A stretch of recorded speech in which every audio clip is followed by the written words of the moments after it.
Rav, what's going on, man? Welcome to Unit 4816.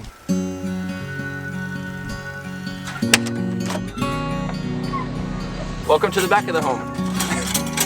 Hey, my name is Jarrod. I've been living in a van for about a month now, and I've been an entrepreneur for a long time. I always wanted to be successful, and I pursued that. I started a business. I ran it for 3 years, and I really just didn't feel at home in the system that was in place, and I wanted a sense of freedom. Every time I would go on a trip in my Subaru, I felt inspired being in national parks and being out with my dog, just enjoying being in nature. And so I turned over my business to my partner, and I went out looking for a van and got started in van life, and I really took the big leap that people want to do.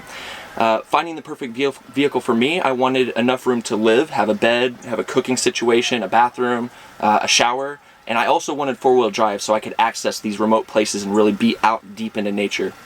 So in shopping for a van, I explored everything from the Transits, the Ram, the ProMaster, to bread trucks, really looking at the Sprinter, of course, and an ambulance came across my search feed, and I was like, I wonder if they make these in four-wheel drive.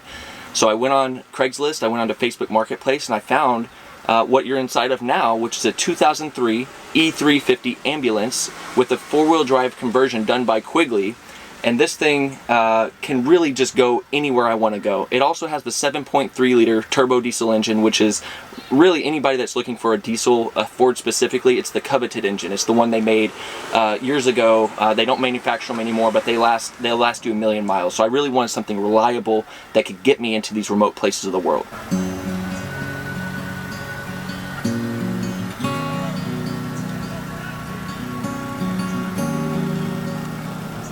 Welcome to the kitchen. The very first thing about the kitchen that I really enjoyed is, and one of the big parts of getting an ambulance is they have these incredible cabinets already built in that are designed to keep everything in place while you're driving, and everything slides.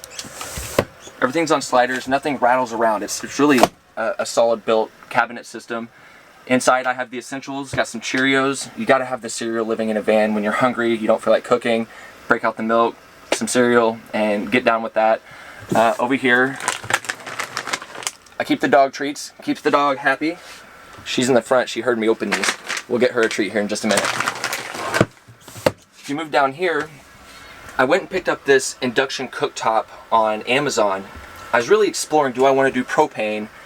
Do I want to do electric? And so I bought this, I wired it up, I gave it a try, and one of the things that just my quick little review on this product, just induction cooktops in general, is that I've noticed that even though as cool as they are and new technology, when you set something on it, because it's a glass top, if you're on a hill, things will slide right off the top of it.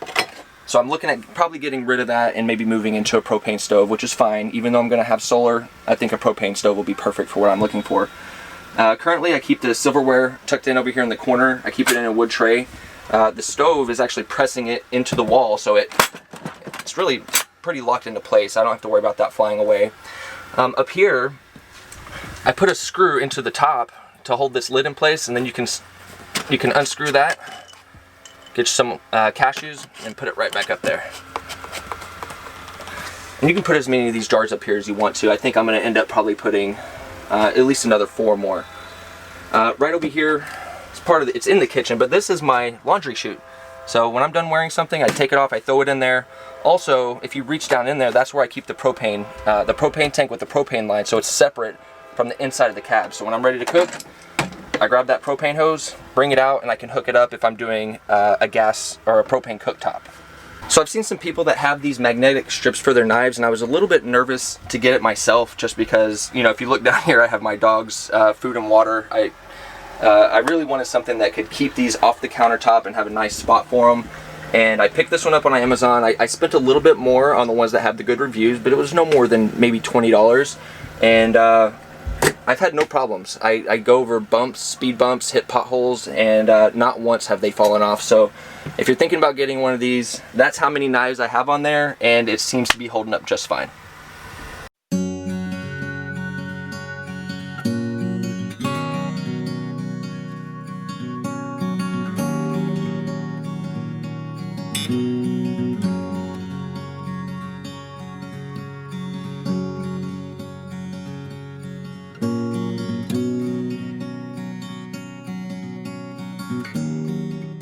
major part of my kitchen is I really wanted a great refrigerator that had a freezer and a refrigerator at the same time.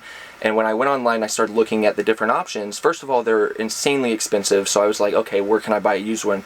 But the other thing I noticed is a lot of them, you can only have a refrigerator or only a freezer. It won't do both at the same time.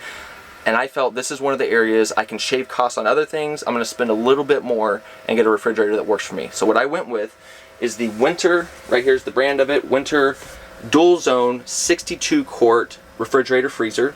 And what I did is I also looked at the rail slide systems, and they cost about $300. And I thought, you know what, I could build my own.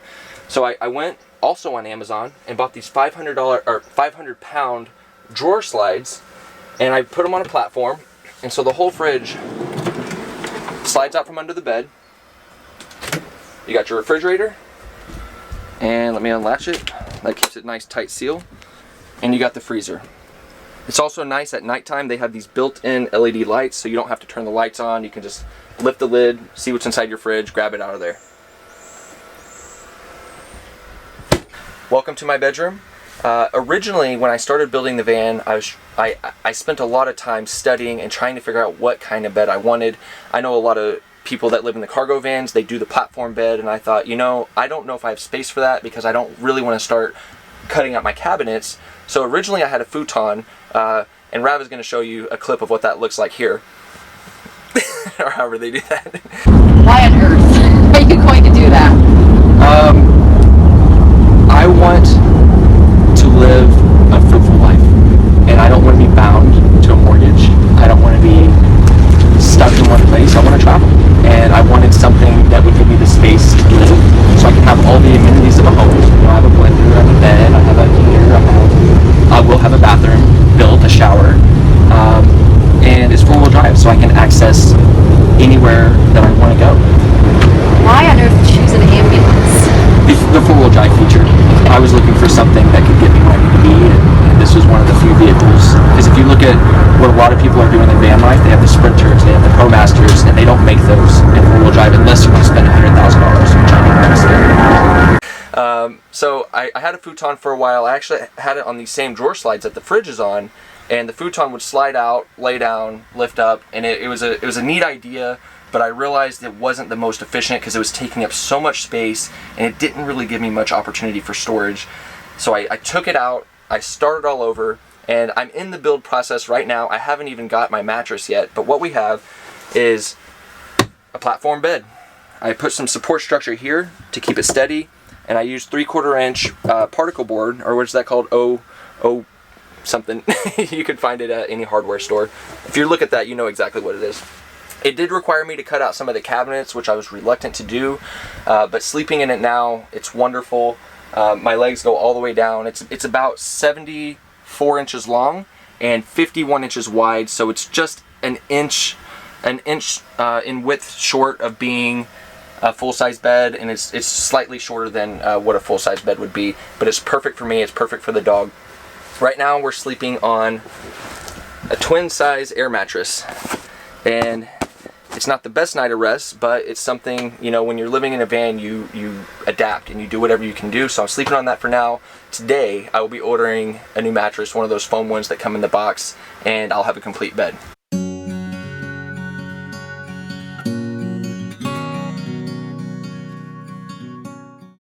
Top is the bathroom. I know a lot of people in vans. When I was looking at how do I want to design my van, a lot of people felt fine not having a bathroom. Personally, I'm going to be living in it full time. I don't want to be going looking for a coffee shop or a gas station to use the bathroom, especially because they're filthy a lot of the times. So I decided to build my own. And in building my own, I thought, how do I want to go about doing this? I was looking at buying a composting toilet. Do I want to do plumbing? Plumbing was ruled out immediately, and I quickly decided on the composting toilet. And when I went online and I looked at Nature's Head or the Airheads, they cost almost $1,000, and I decided, you know what? I'm going to try to build my own, and if it doesn't work or if it smells, then I can go spend the $1,000 and buy the nice toilet, but I'm at least going to give this a try. So I went on YouTube, watched a bunch of people building these toilets, and gave it a go. I've been using it for about 3 weeks to a month now, and it's been great. It's been a learning curve, but it's been great. So the way I have it designed right now is there's a flap right here, And if you open that side flap, and I still have some work to do, it's still under construction, but this is where I keep the composting material. And I use coconut coir. And medium I want to use for the composting toilet, and I know some people use I think cedar chips, and I've also seen like hamster bedding. And so this is my first cycle of doing this, and I decided to go with the it's called garden core. It's essentially it's coconut fiber, and it's been great really. Once you poop in there and you put some of this on top of it, the smell is almost completely gone, as you'll see in probably a lot of other people's videos that have composting toilets. Even the Nature's Edge, the $1,000 toilets, you get a little bit of an earthy smell, but it doesn't smell like crap. And that's the most important part. I can deal with a little bit of dirt smell. I don't want my toilet smelling like poop. One of the other key parts of making this toilet system work is having a urine diverter. So what I did is I went online, found a urine diverter. I'm not going to link you to them because I want to create my own, and I'll hook you guys up with that once I get that out there. But I went and found a urine diverter. They're very difficult to find. And then I got a gallon bottle of laundry detergent, and I dumped it into a different container, and I used that to basically capture the pee, because you want to separate the liquids from the solids. And then once that pee fills up, you take it to a bathroom, you dump it out. The other thing I did is I went to an electronics store. I found a 3-inch computer fan. They're about $7, and then I went to a hardware store and I found a 3-inch going down to a 2-inch coupling, and then I got another coupling going down to an 1.5 inches. So I shaved off the square sides of the fan and I jammed it into that coupling. I wired it to the battery, and then I drilled a hole in the floor, and it exports all of that air out of the vehicle. So it brings in fresh air, takes the nasty air out of the vehicle, so all the smell, any of that, and the moisture, it takes it all out. That way your solids can actually start the decomposition process. Next thing I want to share with you, I think you guys are going to be really interested in, is the heating system. When I first bought this ambulance, I flew out to the East Coast, and it was freezing cold. It was the middle of a snowstorm, and I knew I wasn't going to be able to drive it all the way back to California without having a good heating system, because I was sleeping in it at night, and it was an average about 7 degrees. So what I did is I stopped and I bought a propane bottle and a Mr. Heater, which I know a lot of people on YouTube were using, and it just wasn't cutting it. I was still freezing cold at night. My windows were soaking wet. There was so much moisture in the air, and to be honest, I didn't really trust it. So I used it just to get back to California, and I knew I needed to change that up, especially moving into the van right away. I needed to find a solution, and I needed to do it quickly. A lot of people referred to me the diesel heaters, and if you go look at a good one, or the name brand ones, they're incredibly expensive. They're upwards near $1,000 for this heating system. China just started mass producing the same style of heater, and I was reluctant to go the cheap route, and I said, you know what, I'm going to give it a try.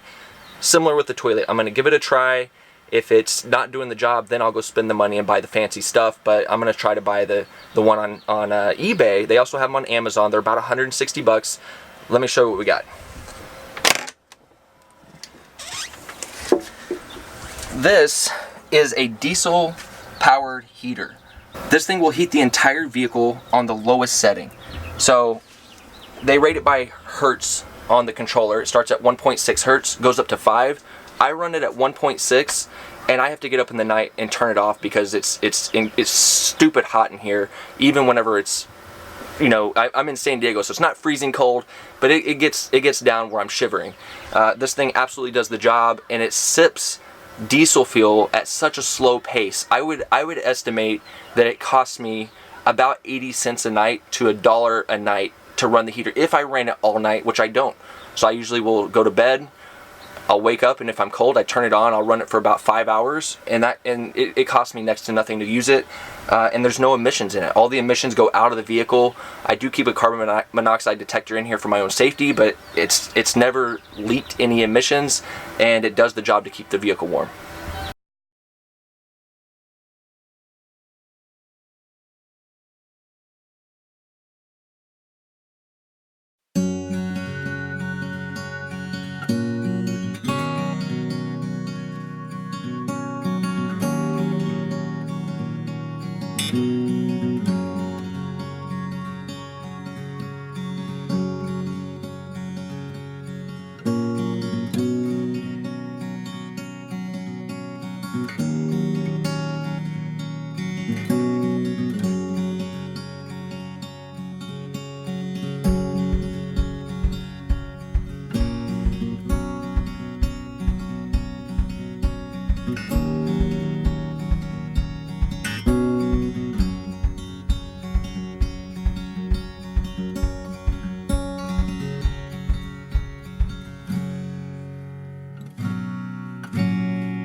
So one of the cool parts about living in an ambulance is it has a ton of outside storage compartments, but to show you what it looks like on the other side of the heating system, also let me tell you, I've only been in the van for about 2 months and everything is still under construction. It's not complete. So if you look at my wiring, know that I'm taking care of all of that right now. So this is the other side for our diesel heater. I mounted it on this box, that way there's room underneath for the fuel line to go into it, as well as for the air intake and the exhaust system. This is the air intake, this is the exhaust tube, and I cut a hole in the floor and it goes down through the battery tray and the exhaust exits the vehicle. On the other side of this wall, this is the fuel cell that came with the diesel heater. I want to say it's a 10 liter, and if you see right here, I had this thing full to the top and I've run it for 2 or 3 nights and that's all that I've used. Barely any fuel at all. Down here is the battery compartment. This is already built into the vehicle. If you buy an ambulance, they're all built a little bit differently, but they are going to come with these external batteries. If you just lift that up and pull it out, this is what it comes with. They're regular start batteries. I'm definitely not keeping these. They work for now just to run my fridge and the little bit of electricity that I use, but I'm going to keep the battery tray and probably throw a couple lithium batteries on here to match the solar system that's going to go up on top of the roof. You guys are going to be super curious about the storage. This was another really exciting thing of getting an ambulance, is that you have a ton of external storage. So you got to see all the cool stuff on the inside. This is a floor to ceiling cabinet, and this accesses the inside of the vehicle. So I put my propane bottle here and I reach my arm in here to turn it on if I want to cook with propane.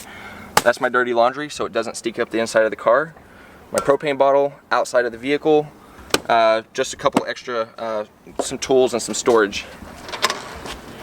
One of the exciting things about getting an ambulance, and the reason I got an ambulance, the reason that Rav got his Snap-on truck, is it comes with all these cool little goodies that are built by the factory and I don't have to go and spend the money and put them in. One of the things in this compartment, it already comes with this inverter. I have no idea how many watts it is. I'm gonna just use it, I'm gonna test it out, and if it powers all my stuff, I'll stick with it. If not, we'll move on. Also, if I unplug from here and I plug that into an extension cord, I have shore power and it powers the entire inside of the vehicle. So we have one more huge cabinet, floor to ceiling. I really thought about putting a shower in here. For some of you, I'm gonna put a shower over by the front door, but this is a great opportunity to build one here if you're building it out of an ambulance. One of the other really cool parts about building a platform bed is you get this amazing garage space. Right here, this is where I keep some of the trash I haven't tossed out, the tools, and then I put this little slider system in here, which is the most organized thing I could have possibly done, and then I store my extra water bottles.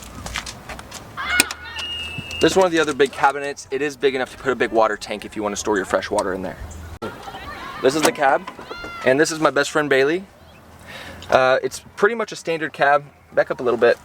One of the things that we did is I took the pad off of the back wall over there and I put it right there in the middle. That way she could have a seat all the way across to lay on while we're driving. It gives her some support.